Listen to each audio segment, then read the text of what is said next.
সবাই দুরূদ শরীফ পড়ি। আল্লাহুম্মা সাল্লি আলা সাইয়্যিদিনা ওয়া নাবিয়িনা ওয়া শাফিঈনা ওয়া হাবিবিনা মাওলানা মুহাম্মদ সাল্লাল্লাহু আলাইহি ওয়া আলা আলিহি ওয়া আসহাবিহি ওয়া বারাকা ওয়া সাল্লাম।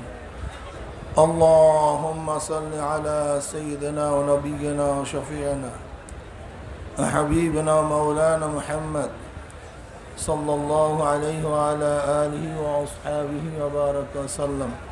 সবাই দুরূদ শরীফ পড়ো। আল্লাহুম্মা সাল্লি আলা সাইয়্যিদিনা। আল্লাহ পাকের শুকর যে মাওলাই কারীম আপনাকে আমাকে লক্ষ লক্ষ মানুষের সাথে জুমার নামাজ আদায়ের উদ্দেশ্যে এই জায়গায় আসার তৌফিক দান করছেন, এর জন্য শুকরিয়া দান সবাই বলে আলহামদুলিল্লাহ। আমি আগেও বলেছি, এই মুহূর্তে গোটা দুনিয়ার মধ্যে সর্ববৃহত্তম জুমার জামাত আজকে চরমনাইতে অনুষ্ঠিত হবে।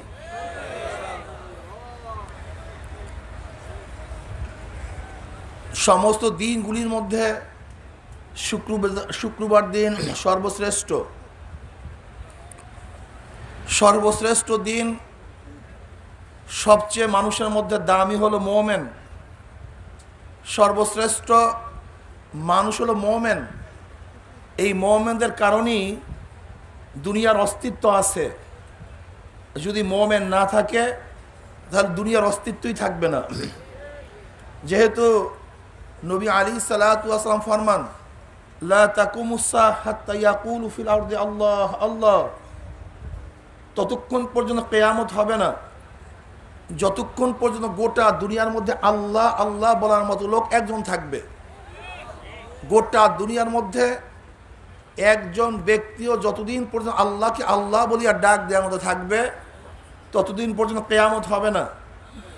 যখন আর আল্লাহকে আল্লাহ বলিয়া ডাক দেওয়ার মতো কেউ থাকবে না, তখন আর দুনিয়াও থাকবে না, সমস্ত দুনিয়া কিয়ামত হয়ে যাবে, ধ্বংস হয়ে যাবে। তাহলে আসমানে কোনো খুঁটি নাই। আসমানের কি নাই? আল্লাহুল্লাযী রাফা'আস সামাওয়াতি বিগাইরি আমাদিন তারাউনাহা, ওই আল্লাহ যিনি আসমানকে উঁচা করছে, বিগাইরি আমাদিন, খুঁটি ব্যতীত। যা তোমরা দেখছো আজকে এই তাবু উঠাবার জন্য, শামিয়ানা উঠাবার জন্য কত বাঁশের প্রয়োজন, কত লোকের প্রয়োজন, আজকে একটা ছাদ দেওয়ার জন্য কত কিনা প্রয়োজন। অথচ আল্লাহ পাক রব্বুল আলামিন এত বড় আসমানকে উঁচা করছেন, বঙ্গোপসাগরের মাছ থেকে কোনো খুঁটি নাই, সেই মরুভূমির প্রান্তের থেকে কোনো খুঁটি নাই, না কোনো পাহাড়ের থেকে কোনো একটা খুঁটি সেট করা হয়েছে। আল্লাহ পাক রব্বুল আলামিন বিনা খুঁটিতে আসমানকে উঁচা করে ফেলাইছেন। আমার আল্লাহকে কেন আল্লাহর প্রশংসা করব? আল্লাহ পাক নিজেই বলেন আলহামদুলিল্লাহি রাব্বিল আলামিন, সমস্ত আলমের রব তিনি। আলম, পতাকাকে আলম বলা হয়। পতাকা কি জিনিস? যার মাধ্যমে কোনো দেশের পরিচয় পাওয়া যায়। যেমন সবুজ, মাঝখানে গোলাকার লাল, কোন দেশের পরিচয়? দুই তলোয়ার, মাঝখানে খাজুর গাছ। দেখেন, পতাকায় প্রমাণ করে এইটা সৌদি আরব, পতাকায় প্রমাণ করে এইটা বাংলাদেশ। পতাকাকে এর জন্য পতাকা বলা হয়, সে অন্য কাউকে পরিচয় করিয়ে দেয়, এর নাম পতাকা। তাই আলমকে আলম কেন বলা হয়? পতাকা তো দেশের পরিচয় দেয়, কিন্তু গোটা মাখলুকাত কার পরিচয় দেয়? এর জন্য আলমকে আলম বলা হয়। পতাকার দিকে তাকাও, দেশের পরিচয় পাবা। মাখলুকাতের দিকে তাকাও, আমার মাওলার পরিচয় পাবা। রব কাকে বলা হয়? রব রুবুবিয়াত। রব কি জিনিস? অস্তিত্বহীন থেকে অস্তিত্বে এনে তার প্রয়োজন মিটায়া যে তাকে পূর্ণতায় পুষায়া দেয় তাকে রব বলা হয়। এই দুনিয়ার অস্তিত্ব ছিল না, অস্তিত্ব নিয়ে আসছেন কে? আল্লাহ। আমাদের অস্তিত্ব ছিল না, আমাদের কোনো অস্তিত্ব ছিল না। হাল আতা আলাল ইনসানি হিনুম মিনাদ দাহরি লাম ইয়াকুন শাইয়্যাম মাসকুরা ইন্না খলাকনাল ইনসানা মিন নুতফাতিন আমশাজিন নাবতালিহি ফাজআলনাহু সামিয়্যাম বাসীরা। আমরা ছিলাম এক কাতরা গান্দা নাপাক, যার মধ্যে চোখের কোনো অস্তিত্ব ছিল না, কানের কোনো অস্তিত্ব ছিল না, হাতের কোনো অস্তিত্ব ছিল না, না সেখানে চেহারার কোনো আকৃতি ছিল, না সেখানে পাও ছিল, না হাড় ছিল, না লাঞ্চ ছিল, না কিডনি ছিল, কোনো অস্তিত্বই ছিল না। সেই অস্তিত্বহীন থেকে অস্তিত্ব নিয়ে আসছেন কে? আল্লাহ। মায়ের গর্ভের মধ্যে আমার যা প্রয়োজন ছিল, মায়ের নাভির সাথে আমার নারের সম্পর্ক, আমাকে মাওলা পাক রব্বুল আলামিন মায়ের গর্ভে রক্ত খাওয়ায়া আস্তে আস্তে বড় করছেন, যেখানে গোটা দুনিয়ার কেউ খাদ্য পৌঁছাতে পারতো না, যেখানে গোটা দুনিয়ায় কেউ দেখতে পারতো না, সেই মায়ের গর্ভে অস্তিত্বহীন থেকে অস্তিত্ব আমাকে কে নিয়ে আসছেন? আমার আল্লাহ। যেখানে চক্ষু ছিল না, চক্ষু দান করছেন, কান ছিল না, কান দান করছেন, হাড় ছিল না, হাড় দান করছেন, লাঞ্চ ছিল না, লাঞ্চ দান করছেন। আমার মাওলা কেমন রব, কেমন রব! 10 টাকার সাজের থেকে 10 টাকার নোট বের হয়, 100 টাকার সাজের থেকে 100 টাকার নোট বের হয়, 500 টাকার সাজের থেকে 500 টাকার নোট বের হয়। আর আমার মাওলা পাক রব্বুল আলামিন আমার মায়ের সাজের মধ্য থেকে, একই মায়ের গর্ভের থেকে 17 জন, 20 জন, 25 জন সন্তান বের করছেন, কিন্তু একজনের চেহারার সাথে আরেকজনের চেহারার পূর্ণ মিল নাই, একজনের গলার সাথে মিল নাই, একজনের চরিত্রের সাথে মিল নাই, আচরণের সাথে মিল নাই, না তাদের কোনো চোখের সাথে মিল, না দাঁতের সাথে মিল, না হাতের সাথে মিল। এ কেমন রব? আপনি রবকে চিনছেন? রব কেমন? দেখেন, আজকে আমার মার গর্ভের থেকে আমরা বের হয়ে আসছি, অথচ অরিজিন এক, অরিজিন এক, কিন্তু চেহারা ভিন্ন। অরিজিন এক, চোখের দৃষ্টি ভিন্ন। অরিজিন এক, গলার আওয়াজ ভিন্ন। অরিজিন এক, দেখা যায় দাঁত, সমস্ত দাঁতগুলি আলাদা আলাদা। অরিজিন এক, কিন্তু বৃদ্ধাঙ্গুলের যে সাপ আছে, এই সিকি পরিমাণ সাপ, এই সিকি পরিমাণের সাপ আলাদা। শুধু কি তাই? দুনিয়াতে যত মানুষ চলে গেছে, যত মানুষ বর্তমানে আছে, যত মানুষ দুনিয়াতে আসবে, এই চেহারার মধ্যে ওই আর্কিটেক্ট কে? কোন সে আর্কিটেক্ট? যত মানুষ চলে গেছে, যত মানুষ আছে, যত মানুষ আসবে, শুধু চেহারার মধ্যে গোটা দুনিয়ার কারোর সাথে কারোর কোনো মিল নেই, সব আলাদা। এতটুকু জায়গার মধ্যে এত সুন্দরভাবে ডিজাইন কে করছেন? শুধু কি তাই? যত চক্ষু চলে গেছে, যত চক্ষু আছে, যত চক্ষু আসবে, একজনের চোখের সাথে আরেকজনের চোখের মিল নেই। শুধু কি তাই? আমি গেলাম দাঁতের ডাক্তারের কাছে, ডাক্তার সাহেবকে বলতেছি, হুজুর আপনি কি দাঁতের মধ্যে আল্লাহ পাক কি কুদরাত রাখছে জানেন? আমি বললাম, তা তো আমি জানি না। তাহলে হুজুর, যখন সৈনিকরা যুদ্ধের ময়দানে যায় তখন তাদের দাঁতকে পরীক্ষা করা হয়। তাহলে কেন? এর কারণটা হলো, যুদ্ধের ময়দান হতে পারে তার চেহারা বিকৃত হয়ে গেছে, অস্তিত্ব নাই, কিন্তু তখন লাশ কিভাবে চিনবে? লাশ চেনার কায়দা হলো দাঁত। যখন এই দাঁত পরীক্ষা করা হয়, গোটা দুনিয়ার যত দাঁত চলে গেছে, যত দাঁত বর্তমানে অবস্থান করতেছে, গোটা দুনিয়াতে যত দাঁত আসবে, একজনের দাঁতের সাথে আরেকজনের দাঁতের কোনো মিল নেই।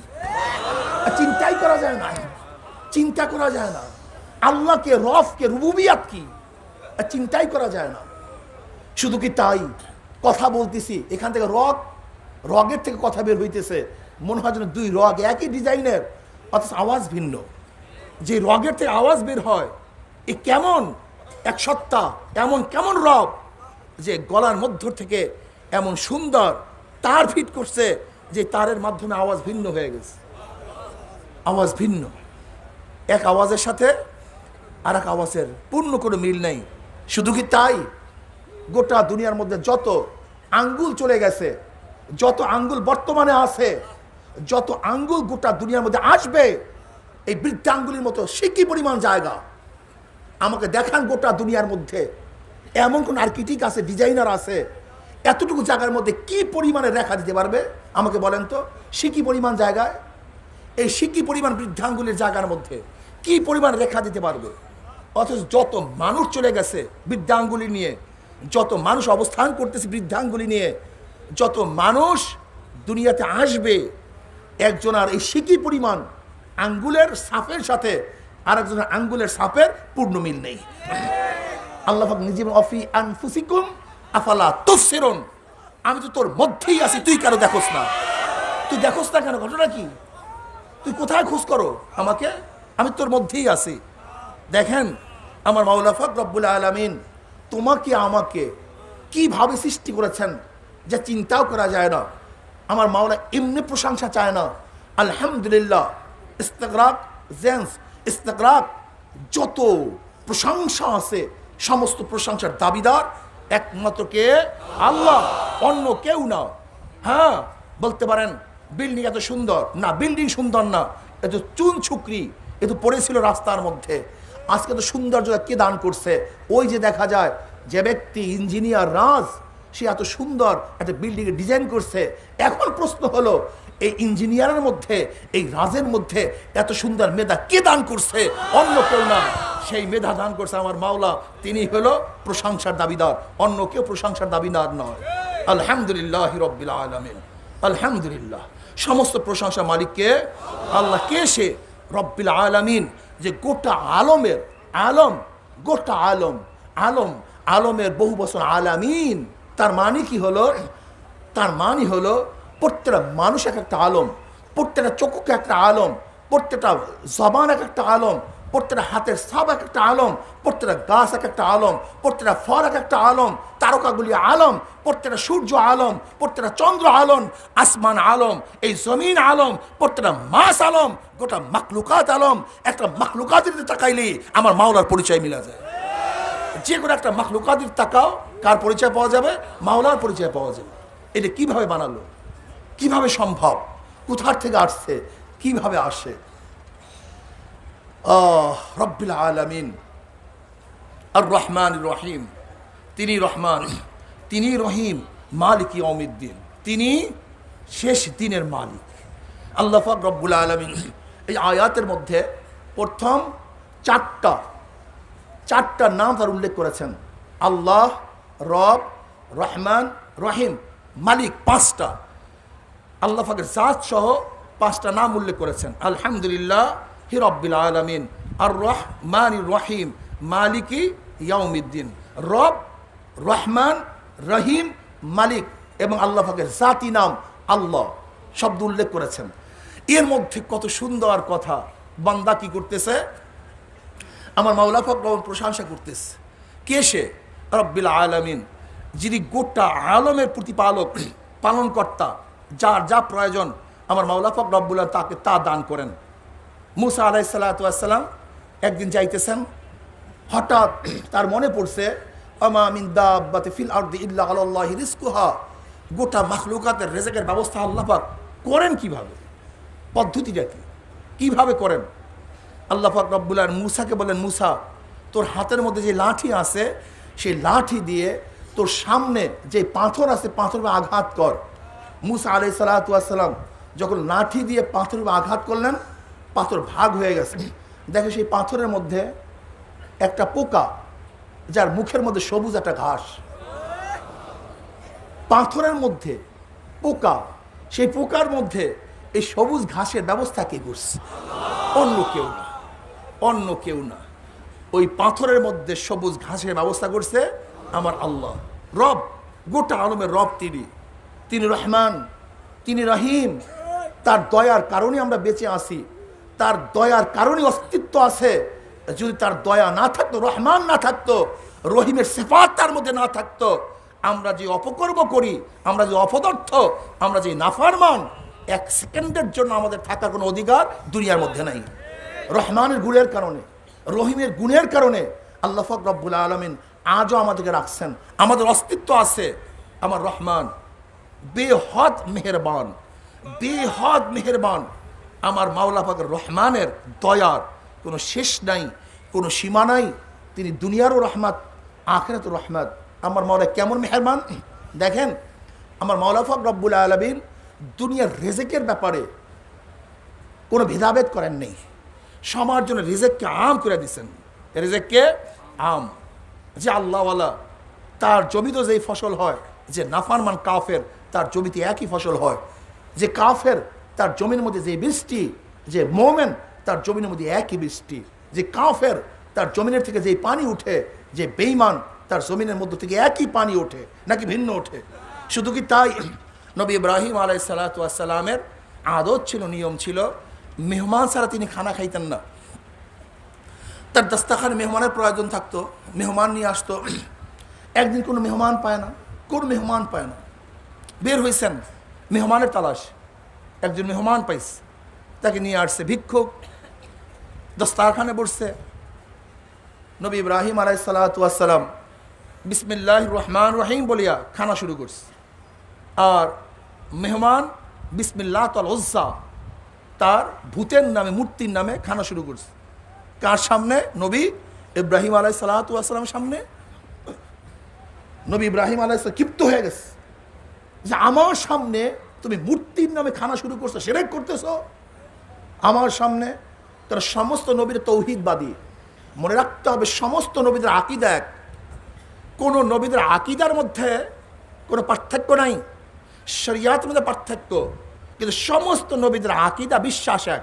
সমস্ত নবীদের আকীদা বিশ্বাস এক। সমস্ত নবীরা তৌহিদবাদী, এক আল্লাহর ইবাদত তারা করছেন। সমস্ত নবী জান্নাতকে বিশ্বাস করছেন, সমস্ত নবী জাহান্নামকে বিশ্বাস করছেন, কিয়ামতকে বিশ্বাস করছেন, মালাইকাদেরকে বিশ্বাস করেছেন।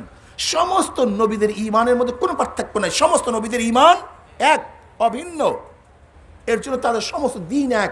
যদি দিনের অর্থ করা হয় ঈমান, আকীদা, তাহলে সমস্ত নবীদের দিন এক। কথা ঠিক না? নবী ইব্রাহিম আলাইহিস সালাতু ওয়াস সালামের সামনে যখন বসে বিসমিল্লাতুল উজ্জা, আমি লাত এবং উজ্জার নামে খানা শুরু করছি। আর হযরত ইব্রাহিম আলাইহিস সালাতু ওয়াস সালাম বিসমি তাআলা কার নামে শুরু করছে?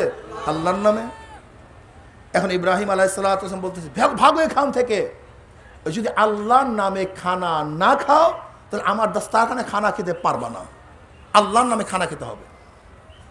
এখন ভিক্ষুক বলতেছে আমি তো খানা খাইতে আসছি, ঈমান আনার জন্য আসি নাই তো। আমি তো তোমার রব, তোমার আল্লাহকে মানার জন্য আসি নাই। আসছি কিসের জন্য? খানা খাওয়ার জন্য। খানা খাওয়াও তো খাওয়াও, নয়তো আমি চলে যাব, আমি ঈমান আনবো না। যাও তুমি ভাগো এখান থেকে, আমি খানা খাওয়াবো না। ভিক্ষুকে বলছে আমি ঈমান আনবো না, আমি ভুকা থাকতে পারি, কিন্তু আমি আমার ধর্মকে পরিবর্তন করব না। ভিক্ষুক চলে যাইতেছে, অমনি আল্লাহ পাক রব্বুল ইব্রাহিমকে ডাক দিয়েছে, ইব্রাহিম, ও ইব্রাহিম, আজকে তোর সামনে একবার বিসমিল্লাতুল উজ্জা বলছে, এর জন্য তোর দস্তরখান থেকে তুই তাকে উঠাইয়া দিছ। আর 80 বছর পর্যন্ত আমার সামনে লাত এবং উজ্জার নামে খানা খায়, কিন্তু একদিন আমি তার দস্তরখান থেকে উঠাইয়া দেই নাই, একদিন উঠাইয়া দেইনি। আমি রিজিক কাম করছি, রিজিক কাম করে দিস। নবী ইব্রাহিম আলাইহিস সালাতু ওয়াস সালাম উঠছেন, দৌড়াইতেছেন, ভাই কোথায় আসো? আমার নবুয়তগিরি যাও, যায়, তুমি জলদি আসো, খানা খাও, তোমার যা মনে চাই তাই করো, আল্লাহর নামে খানা খাওয়ার প্রয়োজন নাই, তোমার যার মনে চায় তার নামে খানা খাও। আল্লাহ পাক রিজিক কাম করে দিস। যদি রিজিক কাম না করতো তাহলে কাফের বেঈমান মুশরিকরা আজকে যে গর্ব করে, আজকে যে তাকাব্বুরি করে, আজকে তাদের সিনা যে ফুলা ফেলাইছে, না, আমার মাওলা পাক রব্বুল আলামিন রহমানের গু যদি না থাকতো, এক সেকেন্ডের জন্য তারা সিনা ফুলাতে পারতো না, এক মুহূর্তের জন্য না। আমার মাওলা রহমান, মাওলা রহমান অতি দয়ালু, বেহদ মেহেরবান, যার মেহেরবানির দয়ার কোনো শেষ নাই, কোনো সীমা নাই। এই মেহেরবান আমার মাওলায়, তিনি রহিম। যদিও রহমান মেহেরবান কাফেরদের জন্য দুনিয়াতেও, কিন্তু আখিরাতে শুধু মেহেরবান রহিম মোমেনদের জন্য। তখন শুধু মোমেন, তখন শুধু মোমেন। এখানে আর কার জন্য মেহমান হবে, মেহেরবানি করবেন না। তখন অবস্থা হবে কি?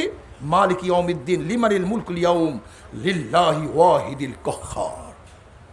লিমানিল মুলকুল ইয়াউম, আজকে দিনের বাদশাহী কার, মুলুকিয়াত কার, ক্ষমতা কার? আইনা ফেরাউন, আইনা সাদ্দার, আইনা হামান? কোথায় বাদশারা, কোথায় কারুন, কোথায় জালেমরা? আয় আজকে আমার কাছে। বুখারীর মধ্যে রওয়ায়াত আসছে, আল্লাহ পাক রব্বুল আলামিন যখন লিমানিল মুলকুল ইয়াউম লিল্লাহি ওয়াহিদুল কাহ্হার, তার কাহ্হারিয়াতের সিফাতের মধ্যে চলে আসবেন, কাহ্হারিয়াতের গুণের মধ্যে চলে আসবেন, অবস্থাটা কি হবে? সমস্ত মানুষ ভরকায়া যাবে, সমস্ত মানুষ, এমনকি নবীরা পর্যন্ত হুঁশ থাকবে না। বুখারীর মধ্যে দীর্ঘ এক রওয়ায়াত আছে, অনেক লম্বা এক রওয়ায়াত আছে। নবী আলাইহিস সালাতু কি ফরমান? সমস্ত মানুষ উঠবে কিয়ামতের ময়দানে, তারা বলবে চলো আমরা হযরত নূহ আলাইহিস সালাতু ওয়াস সালামকে যাব। কেন? সে আউয়ালুর রাসূল, প্রথম রাসূল।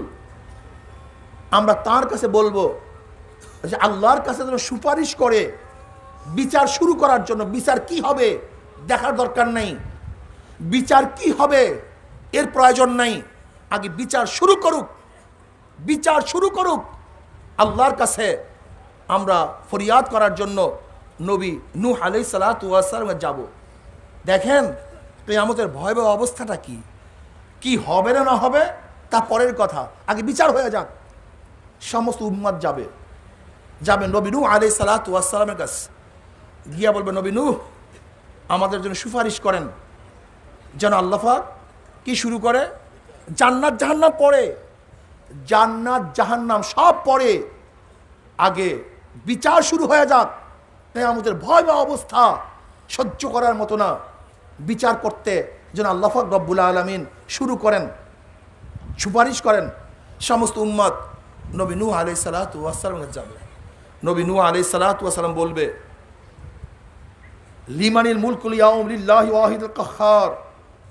আল্লাহ পাক গজবের মধ্যে চলে আসছেন, কাহ্হারিয়াতের মধ্যে চলে আসছেন। আজকে আল্লাহর সামনে সুপারিশ করার ক্ষমতা আমি রাখি না। আমার কাছে কেন আসছো? তোমরা যাও জাতির পিতা নবী ইব্রাহিমের কাছে যাও।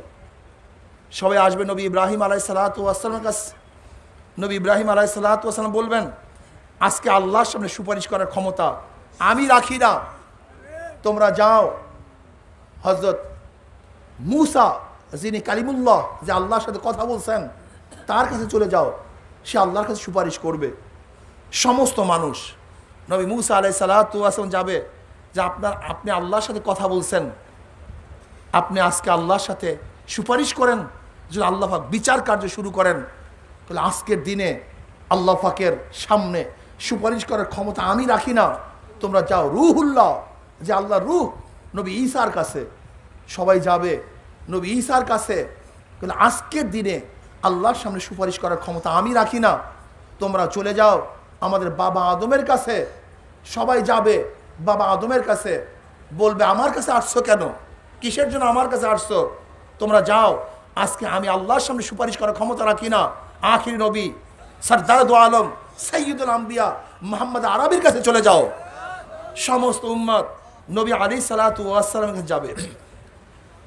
বুখারীর মধ্যে রওয়ায়াত আছে নবী আলাইহিস সালাতু ওয়াস সালাম ফরমান যখনই আমার নবীর কাছে যাবে, এবার আমার নবী উঠবেন, কি বলবেন?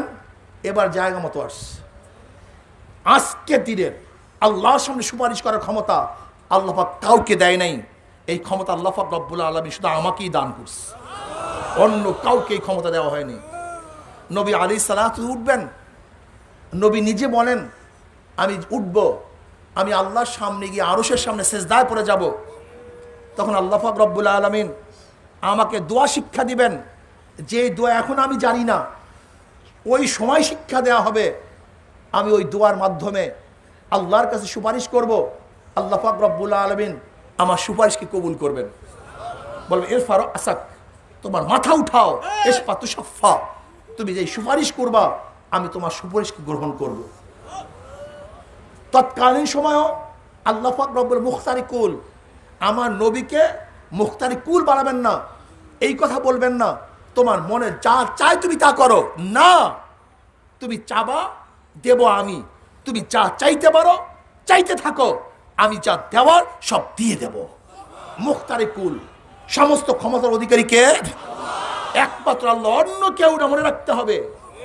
দুনিয়া তো দূরের কথা, এমনকি ওই কিয়ামতের ময়দান আল্লাহ পাক রব্বুল আলামিন নবীকে এই কথা বলবেন না তোমার মনে যা চায় তাই করো, না, তোমার যা মনে চায় সুপারিশ করো, সুপারিশ করার দায়িত্ব তোমার, সুপারিশ গ্রহণ করার দায়িত্ব আমার। তৎকালীন সময় আমার মাওলা পাক রব্বুল মুখতারি কুল থাকবেন, সমস্ত এখতিয়ার, সমস্ত ইচ্ছা কার? আল্লাহ। অন্য কাউ সমস্ত ইচ্ছা হতে পারে না, একমাত্র মুখতারি কুল কে? আমার আল্লাহ। এই আকীদাকে সহি করেন, আকীদাকে মজবুত করেন। এই কথা না বলি যে আল্লাহু আকবার, নাউযুবিল্লাহ। এমনও তো অনেকে আমরা বলি, কি বলি যে আল্লাহর ধন নবীকে দিয়া, আল্লাহ গেলেন গায়েব হইয়া, নবীর ধন খাজাকে দিয়া, খাজা গেছে, নবী গেছেন মদিনায় ফকির হইয়া, এখন আজমিরে বৈশা খাজা যা মনে চায় তাই করে। আপনি চিন্তা করতে পারছেন?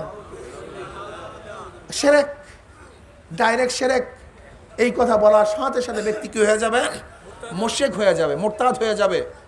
আমাদের মধ্যে এমন কিছু আকীদা আছে, উলুহিয়াতের দায়িত্ব, উলুহিয়াত, খোদাই শক্তি, আমরা অন্য, এই যে এই গজলটা সম্পূর্ণ ওই আকীদায় যারা বিশ্বাসী তাদের গজল, যে আল্লাহ পাক রব্বুল আলামিন সমস্ত ক্ষমতা নবীকে দিছে, নবী সমস্ত ক্ষমতা অলিদেরকে দিছে, খাজাকে দিছে, অলিকে দিছে।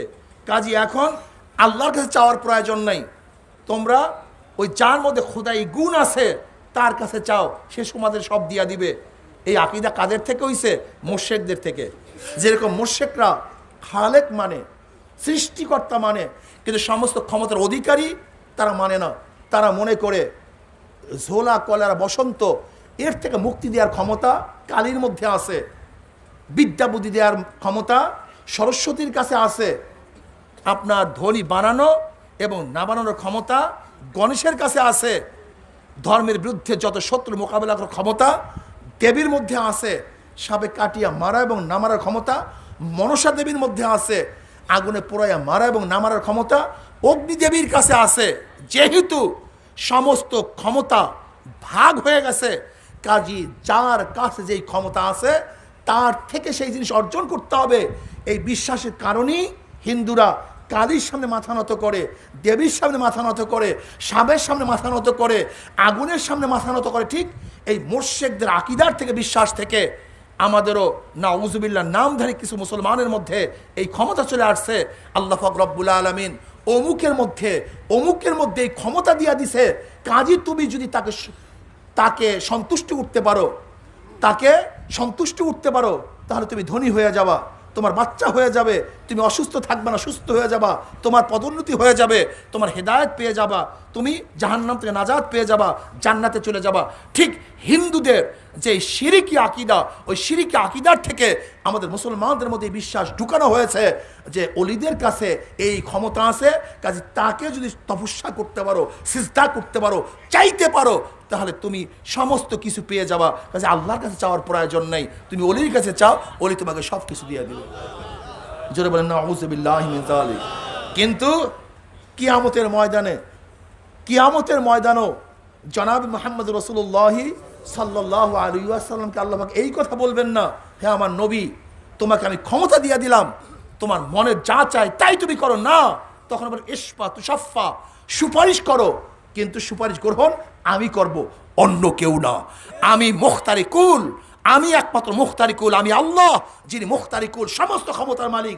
অন্য কাউকে আমি ক্ষমতার মালিক সব বানাই না। এটা মনে রাখতে হবে।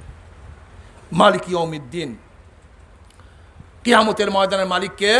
আল্লাহ। আহা,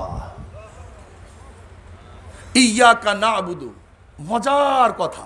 এবার আসছেন, এতক্ষণ ইসমে জাহের যা হুকুমের দিক থেকে জমিরে গায়েবের হুকুম রাখে, জমিরে গায়েবের মানজিলের মধ্যে আস, বুঝেন নাই? যেমন জাইদুন জরাবা, এখানে জায়দ স্পষ্ট, লেকিন সে গায়েবের হুকুমের মধ্যে আসে না, অনুপস্থিত হুকুমের মধ্যে আসে না। যেমন ধরেন আলহামদুলিল্লাহ, সমস্ত প্রশংসা কার? কই আল্লাহ কি উপস্থিত না অনুপস্থিত? অনুপস্থিত। আলহামদুলিল্লাহ রব্বিল আলামিন, সমস্ত আলমের রব কে? আল্লাহ। কে উপস্থিত না অনুপস্থিত? অনুপস্থিত। আর রহমান রহিম, আল্লাহকে রহমান এবং রাহিম। সে উপস্থিত না অনুপস্থিত? মালিক ইয়াউমিদ্দিন, কিয়ামতের দিনে মালিক কে? সে অনুপস্থিত না অনুপস্থিত? তো এতক্ষণ সব অনুপস্থিত, গায়েব। আল্লাহ পাকের প্রত্যেকটা এসএম এবং সিফাত গায়েব, অনুপস্থিত। কিন্তু এখানে আইসে আপনি উপস্থিত হয়ে গেলেন কিভাবে? ইয়াকা নাবুদু, আমরা তোমারই ইবাদত করতেছি। এখানে উচিত ইয়াহু নাবুদু, আমরা তারই ইবাদত করে দিছি। উচিত তো ছিল ইয়াহু নাবুদু, কেন এতক্ষণ সব অনুপস্থিত, গায়েব। কিন্তু এখানে আইসে ইয়াকা নাবুদু হাজির হয়েছে। উচিত ছিল কি? ইয়াহু নাবুদু, আমরা তারই ইবাদত করিতেছি। ওয়া ইয়াকা নাস্তাইন, ওয়া ইয়াহু নাস্তাইন, আমরা তার কাছেই সাহায্য চাইতেছি। কিন্তু না, এখানে আইসাই ইয়াকা নাবুদু, আমরা তোমারই ইবাদত করিতেছি। এতক্ষণ বলছি সে সে সে, হট করে আইসে বলছি তুমি। তার মানে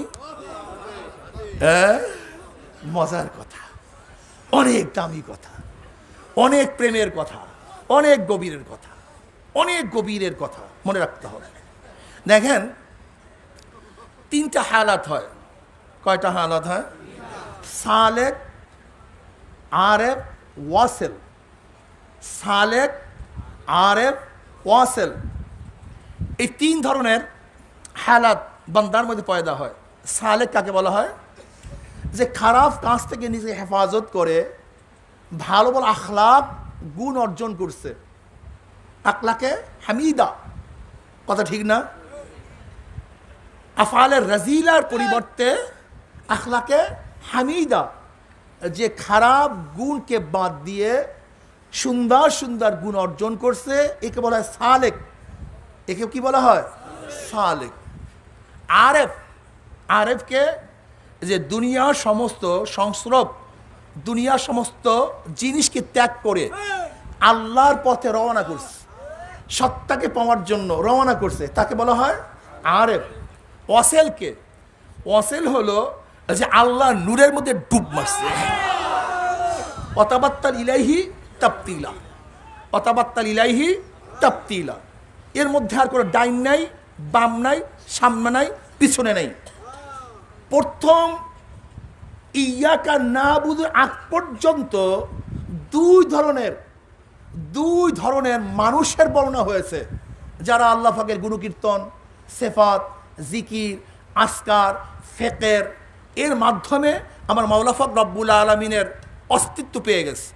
যে হ্যাঁ, আলহামদুলিল্লাহ রব্বিল আলামিন আর রহমানির, এই জিকির ফেকের, তিনি রব, তিনি রহমান, তিনি রহিম, তিনি মালিক, তিনি পালনকর্তা, তিনি দয়ালু, তিনি মেহেরবান। কিয়ামতের ময়দানে তিনি মালিক, তিনি পালনেওয়ালা, তিনি খানেওয়ালা, দেখানেওয়ালা, মাননেওয়ালা, বাঁচানেওয়ালা, ইজ্জাত দেনেওয়ালা, বেইজ্জতি করনেওয়ালা, সম্মান দেয়, তিনি সব কিছু করে।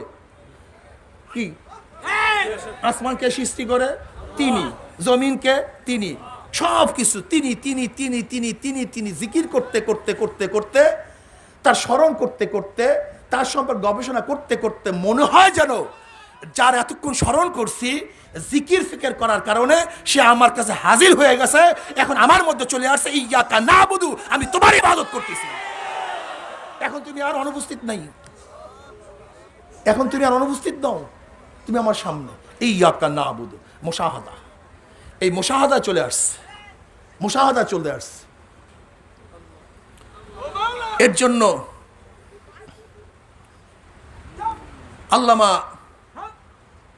বাইজাবি রহমতুল্লাহ আলাই এই ব্যাপারে বিশদ আলোচনা করেছেন, অনেক সুন্দর আলোচনা করেছেন, যে এতক্ষণ পর্যন্ত সালেক আরেফ গায়েবের স্তরে থাকার পরে, যখন তার মাওলার জিকির আসকার করার পরে আমার মাওলা পাক রব্বুল আলামিন অস্তিত্ব তার সামনে চলে আসছে, এখন তাকে সে গায়েব মনে করে না, অনুপস্থিত মনে করে না।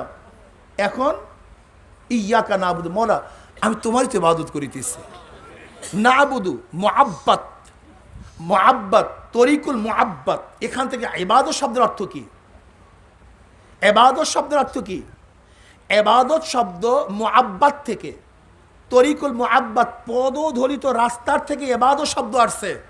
দেখেন যারা চেয়ারে নামাজ পড়েন, আমি ওই সমস্ত বন্ধুদেরকে বলবো ইবাদত কি জিনিস, ইবাদত কাকে বলা হয়। আহারে, ইবাদত বলা হয় যেরকম মানে পদদলিত রাস্তাকে তরিকুল মুআব্বাদ বলা হয়।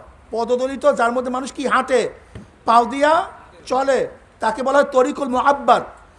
এই মুআব্বাদ থেকে ইবাদত, ইবাদত অর্থ আকসাল গায়াল, নিজেকে শেষ পর্যন্ত খুজু এবং হাকির, অর্থাৎ একজন বান্দা নিজেকে শেষ পর্যন্ত হাকির, নিজেকে একেবারে নিচু মনে করে যে তাকে বলা হয় আবেদ। শেষ পর্যন্ত যে আমি কিছু না, আমার চেয়ে খারাপ কেউ নাই, আমার চেয়ে গুনাহগার কেউ নাই, আমি সবচেয়ে নিচু। যেরকম পদদলিত রাস্তা যার উপরে মানুষ হাঁটতে থাকে, আমি এইভাবে একটা পদদলিত, আমার চেয়ে নিচু কেউ নাই। এগুলো ইবাদতের হাকিকত। ইবাদতের হাকিকত হল নিজেকে সবচেয়ে নিচু মনে করা, সবচেয়ে খারাপ মনে করা। অথচ তুমি গিয়া চেয়ারের মধ্যে বসছো, তোমাকে নিচু মনে করছো না উঁচা মনে করছো? তোমার ইবাদতের হাকিকতই হয়নি, ইবাদতই জানো না, তোমার ইবাদতই ঠিক হয়নি। যেহেতু আমরা নিচু, আমরা লাঞ্ছিত, আমরা অপমানিত, বড়কে আল্লাহ। তা মানুষের সবচেয়ে দামি হলো কপাল। সবচেয়ে দামি কি? কপাল। সবচেয়ে নিচু জায়গা হলো যেখানে পাও রাখে। এখন আমার সবচেয়ে নিচু জায়গা কোনটা? যেখানে আমার সবচেয়ে উঁচা কোন জায়গা? তা সবচেয়ে উঁচা হলো কপাল, সবচেয়ে নিচু হলো পাও যেখানে রাখা হয়।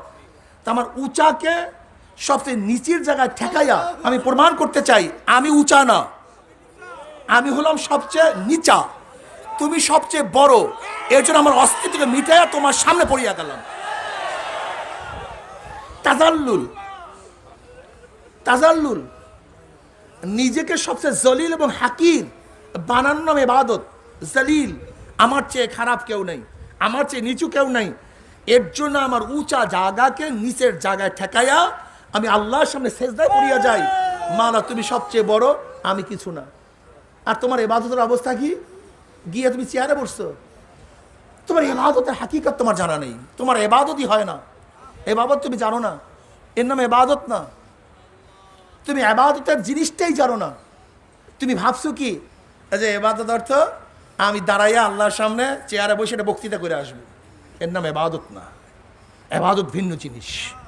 যে ব্যক্তি আবেদ, যে ব্যক্তি নিজেকে হাকির এবং জালিল মনে করে, সবচেয়ে নিচু মনে করে, তার যতই কষ্ট হোক না কেন সে মাওলার সামনে চেয়ারে বসতে পারে না।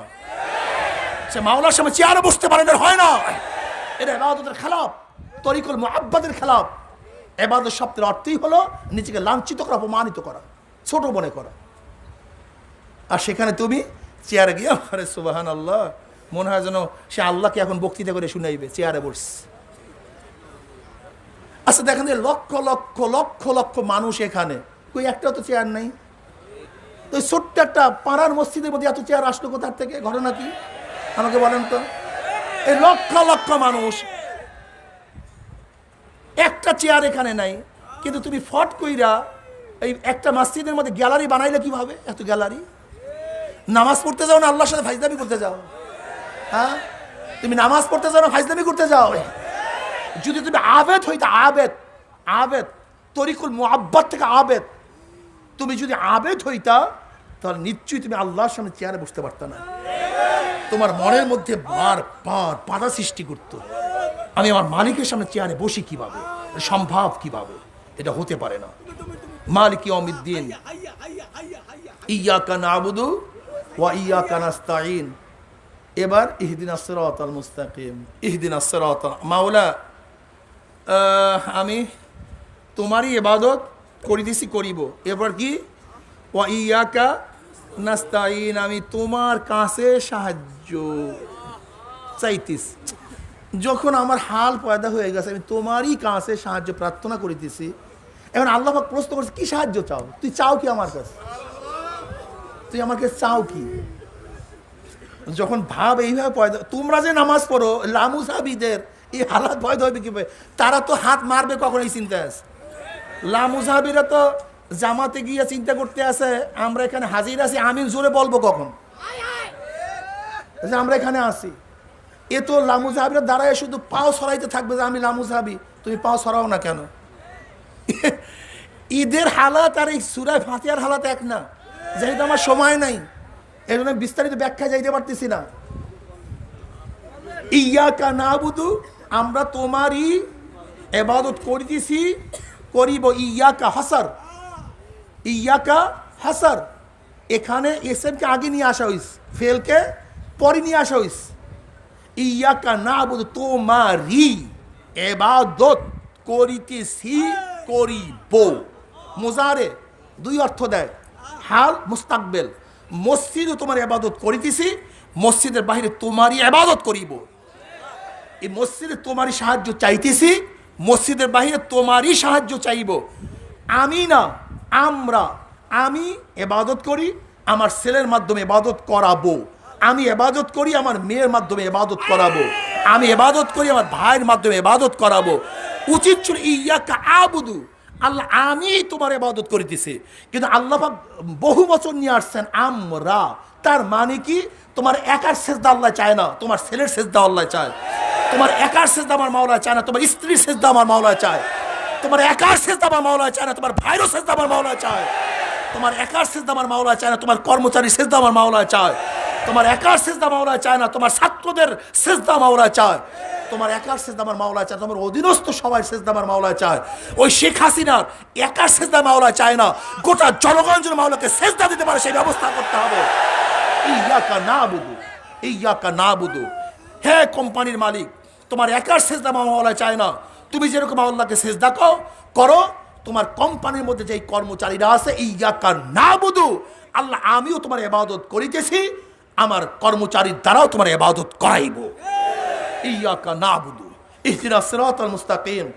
এখন যখন আমি প্রশ্ন করছি ইয়াকা নাবুদু ওয়া ইয়াকা নাস্তাইন, আল্লাহ আমাকে সাহায্য করো, এখন আল্লাহ প্রশ্ন করছে কিসের সাহায্য করব, তুই কি সাহায্য চাও? এবার আমি যত নিয়ামত আছে, যত নিয়ামত আল্লাহর আছে, সমস্ত নিয়ামতের সর্বশ্রেষ্ঠ নিয়ামত আমি বল ইহদিনাস সিরাতাল মুস্তাকিম, আল্লাহ হেদায়েতের পথ দেখায় আমাকে সাহায্য করো। আমি হেদায়েত চাই, অন্য কিছু চাই না, আমি হেদায়েত চাই। এই হেদায়েত আল্লাহ পাক রব্বুল, আসলে আজকে আমার বলার উচিত ছিল হেদায়েত কিভাবে দেয়, হেদায়েতের প্রক্রিয়া পদ্ধতি কি। আল্লাহ বাইজাদ রহমতুল্লাহ আলাই এই হেদায়েতের 4টা প্রক্রিয়া, অনেক হেদায়েতের পদ্ধতি প্রক্রিয়া আছে। এখানে আল্লাহ পাক রব্বুল আলামিন কাছে আমরা ইহদিনাস সিরাতাল মুস্তাকিম হেদায়েত চাই। এখানে 4 ধরনের হেদায়েতের কথা বলা হয়েছে। ইফাজতুল কুওয়া, আল্লাহ পাক রব্বুল আলামিন মানুষকে কীভাবে হেদায়েত দেয়, হেদায়েত দেয় তার মধ্যে এমন শক্তি, মেধার শক্তি, চিন্তার শক্তি, তার অঙ্গ প্রত্যঙ্গ শক্তি, ভাবনার শক্তি, খোঁজার শক্তি। হেফাজতুল কুওয়া, আল্লাহ পাক রব্বুল আলামিন একজনকে হেদায়েত দেন বিভিন্ন ধরনের শক্তি তার মধ্যে দান করার মাধ্যমে। আল্লাহ পাক রব্বুল আলামিন তাকে রাহনুমাই করেন। কি কথা ঠিক না? যাই হোক, আল্লাহ পাক আমাদের সবাইকে হেদায়েত দান করেন, আমাদের সবাইকে হেদায়েত নসিব করেন। আল্লাহ পাক রব সবাইকে হেদায়েত দান করেন। হেদায়েত সবচেয়ে দামি, এর চেয়ে দামি কোনো জিনিস নাই, এর চেয়ে দামি কোনো জিনিস নাই। কেউ যদি মনে করেন হেদায়েত তো আল্লাহ দিবে, কাজে চরমনায় আসবো কেন? এখানে প্রশ্ন, এই প্রশ্নর জবাব দেওয়ার জন্য আসলে এতক্ষণ আমার বয়ান করছিলাম। খাওয়ার মালিককে, কথা বলেন, সুস্থ করার মালিককে, ঔষধ খাইলেন কেন? সুস্থ করার মালিক আল্লাহ, ঔষধ কেন খাইলেন? রিজিক দেওয়ার মালিক আল্লাহ, ব্যবসা কেন করলেন? চাকরি কেন করলেন? এইটার যে জবাব, চরমনায় আসার একই জবাব, এই একই, আর কিচ্ছু না। সুস্থ করার মালিক, ঔষধ খাইলেন কেন? কথা বলেন না কেন? হাসপাতালে ভর্তি হলেন কেন? আপনারা সবাই কথা বলেন, কথা বলেন না কেন? সুস্থ করার মালিককে, ঔষধ খাইছেন কেন? হাসপাতালে ভর্তি হয়েছেন কেন? রিজিক দেওয়ার মালিককে, চাকরি করলেন কেন? ফসল করলেন কেন? হেদায়েতের মালিককে, এখানে আসছেন কেন? কিছু না, এই একই। তবে হ্যাঁ, মনে রাখতে হবে, যেরকম ঔষধ খাইলেই রোগ ভালো হয় না, চাকরি করলেই রিজিকের ব্যবস্থা হয় না, কৃষি করলেই হয় না, ওসিলা তো ওসিলা, সে রব না। ওসিলা, ওসিলা, রব না। এই সমস্ত জায়গায় হেদায়েত পাওয়া যায়, কিন্তু হেদায়েতের মালিক আল্লাহ। এখানে আসলে হেদায়েত পাওয়া যায়, পাবিনি গ্যারান্টি নেই। যাকে আল্লাহ পাক হেদায়েত দিবেন সে হেদায়েত পাবেন, যাকে হেদায়েত দিবেন না সে হেদায়েত পাবে না। আমি কথাটা বুঝাতে পারছি? এর জন্য হেদায়েতের জায়গায় যাইতে হয়। অনেকেই মনে করেন কেন আমরা যাব? তুমি কি দেখো নাই গাধা আল্লাহ পাক কি বলেন? অবতাগু ইলাইহিল ওয়াসিলা। এই ওয়াসিলা কি? আল্লাহ পর্যন্ত পৌঁছাবার ওয়াসিলা কি? নামাজ, রোজা, হজ, যাকাত, ইলম, চেষ্টা, ফিকির, যত কিছু জান্নাত পর্যন্ত পৌঁছানো যায় সবই ওসিলা। কি কথা ঠিক না? এই চরমোনাইয়ের ময়দানে আসাও ওরই একটা অংশ, এটা একটা ওসিলা। ওসিলা একটা না, লানাহদিয়ান্নাহুম সুবুলানা। আল্লাহ পাক রব্বুল আলামিন পর্যন্ত পৌঁছাবার আল্লাহ পাক রাস্তা একটা বাতাবেন না, কোটি কোটি রাস্তা হতে পারে, যে রাস্তা কোনো শেষ নাই, কোনো কি নাই, কোনো সীমা নাই। এর মধ্যে চরমোনাইয়ের ময়দান একটা অংশ। তার মানে এই নয় আসলেই হেদায়েত পাওয়া যাবে না, বরং আসলে এখানে হেদায়েত পাওয়া যায়, কিন্তু কে পাবে? যাকে আল্লাহ পাক হেদায়েত দিবে। এর জন্য আল্লাহ পাক কি বলে? কুনু মা'আস সাদিকিন, কুনু মা'আস সাদিকিন, তোমরা সত্যবাদীদের সংস্রবে চলে যাও। আল্লাহ পাক কি বলছেন? ওয়াত্তাবে সাবিলা, ওয়াত্তাবে সাবিলা মান আনাবা ইলাইয়া। ওয়াত্তাবে, ইত্তেবা করো, অনুসরণ করো ওই ব্যক্তিদের রাস্তা। আল্লাহর রাস্তার কথা বলেন নাই, কোরআনের রাস্তার কথা বলেন নাই, ওই ব্যক্তিদের রাস্তা যারা আমার দিকে ঝুঁকে গেছে। আল্লাহ পাক কি বলছেন? ওয়াত্তাবিউ মাল্লা ইয়াসআলুকুম আজরান ওয়া হুম মুহতাদুন। ওয়াত্তাবিউ, ইত্তেবা করো, আমর উজুবের জন্য, এটা হাকিকত। যদিও এ বাহাতের মানা আছে, কিন্তু আসল হলো উজুব। ওয়াত্তাবিউ মাল্লা ইয়াসআলুকুম আজরান ওয়া হুম মুহতাদুন, তাদের পথ অনুসরণ করো যারা মুহতাদ, হেদায়েত প্রাপ্ত, তাদের পথ অনুসরণ করো। আমি বারবার আল্লাহর কাছে দোয়া করতেছি, ইহদিনাস সিরাতাল মুস্তাকিম, আল্লাহ আমাকে সিরাতাল মুস্তাকিম দান করো। কোন সিরাতাল মুস্তাকিম? কোথায় পাবো সিরাতাল মুস্তাকিম? আমি প্রশ্ন করছি কার কাছে? আল্লাহর কাছে। ইহদিনাস সিরাতাল মুস্তাকিম, মাওলা হে তুমি আমাকে সঠিক পথ দেখাও। এখন আল্লাহ পাক প্রশ্ন করছে কোথায় সঠিক পথ? আমি প্রশ্ন করছি আল্লাহর কাছে কোথায় সঠিক পথ পাবো, কোন জায়গায় পাবো, কিভাবে পাবো? আল্লাহ তুমি আমাকে বলে দাও। এখন আল্লাহ বলছে আনআমতা আলাইহিম, তাদের পথ অনুসরণ করো, তাদের পথ যাও, যারা আমার পথে চলার পরে যাদের উপর নিয়ামত বর্ষণ করছি, যাদের উপরে আমি নিয়ামতের সমস্ত রহমাতের দ্বারা আমি তাদেরকে আবৃত করিয়া দিছি, যাদেরকে আমি রাহনুমাই করিয়া আমার পর্যন্ত পৌঁছাইয়া দিছি, তুমি তাদের পথ অনুসরণ করো। তারা কারা? মিনান নাবিয়্যিন ওয়া সিদ্দিকিন ওয়া শুহাদা ওয়া সালিহিন, তারা হলো ওই সমস্ত লোক, নবীদের পথ, সিদ্দিকিনদের পথ, শহীদদের পথ এবং নেককার আল্লাহওয়ালাদের পথ তুমি আমাদেরকে দেখাইয়া দাও। আমি আল্লাহকে দোয়া করতেছি, কাজী আল্লাহর কাছে আমরা দোয়া করি, মাওলা হে আমাদেরকে রাহনুমাই করো, আমাদেরকে পথ প্রদর্শন করো। কত সুন্দর কথা এই সূরা ফাতিহার মধ্যে চলে আসছে। কাজে আল্লাহ পাক রব্বুল আলামিন আমাদের সবাইকে পথ দেখাবার, পথ চলার তৌফিক দান করেন। এর জন্য চরমোনাইয়াদের কাজ কি? বসেন, উঠিয়েন না। চরমোনাইয়াদের কাজ কি? চরমোনাইয়াদের কাজ হলো রাহনুমাই করা। কি করা ভাই? জোরে বলেন, কি করা? পথ প্রদর্শন করা। কি করা? রাস্তা দেখায় দেওয়া।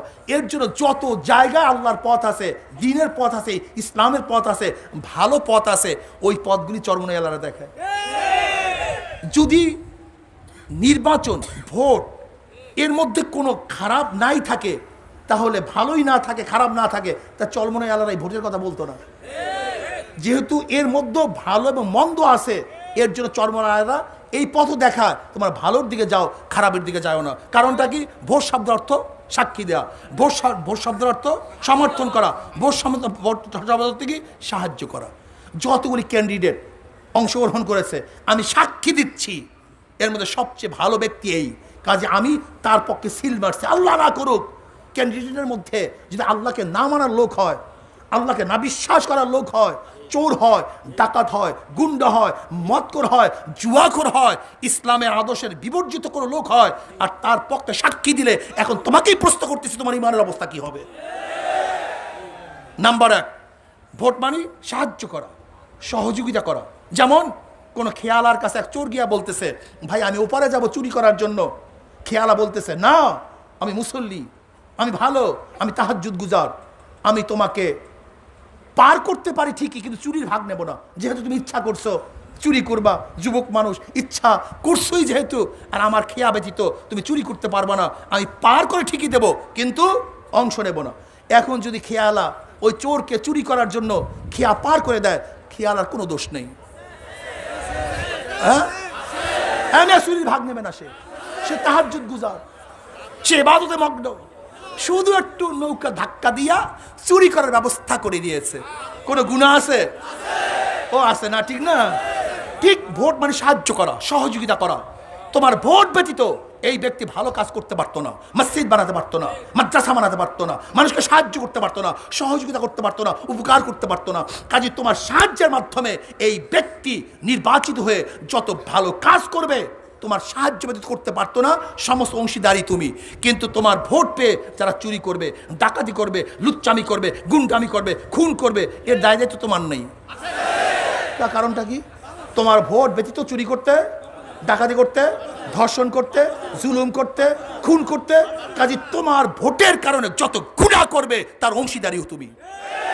এর জন্য আমি বলি, কিয়ামতের ময়দানে অনেক মুসল্লি দেখবে লক্ষ লক্ষ ব্যারেল মদের গুনাহ, লক্ষ লক্ষ জিনার গুনাহ, লক্ষ লক্ষ কোটি কোটি চুরির গুনাহ, ডাকাতির গুনাহ। আল্লাহ, আমি তাহাজ্জুদ গুজার, আমি সিজদায় পড়তাম তোমার কাছে ভোর রাত্রে, কোনোদিন চুরি করি নাই, মদ স্পর্শ করি। এত মদের গুণ আসলো কোথার থেকে?